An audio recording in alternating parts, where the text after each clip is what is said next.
7 quotes from Bantu Holomisa during UDM's manifesto launch. The UDM launched its elections manifesto in Port Elizabeth on Saturday.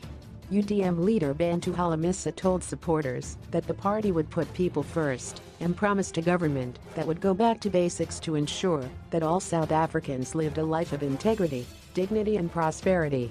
This is what he said about the economy, education and land among other issues. Economy.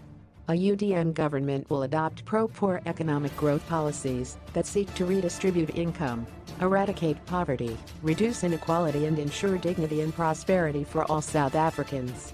Land. The UDM has long promoted the view that the matter can only be definitively resolved at the proposed economic Indaba, where all stakeholders can congregate to discuss the macroeconomy, with land at the apex of the debate. This exercise would ensure that South Africans enter a structured debate and that they take ownership of any decisions made. Rural revitalization. Adequate support will be given to rural municipalities that have a limited revenue, raising capacity and those that suffer from skills shortage.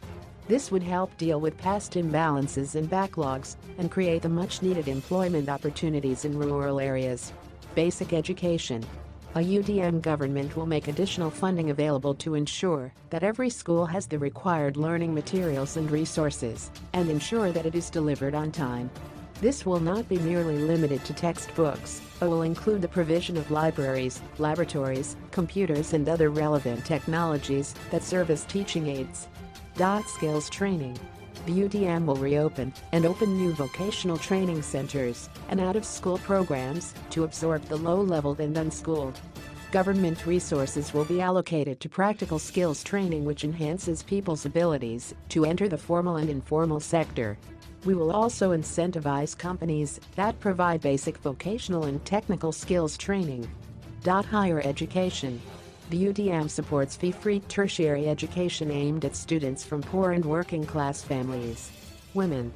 Under a UDM government, women will be empowered so that they may expand their economic and social participation through community-based projects and other schemes that give them greater control over their own destinies.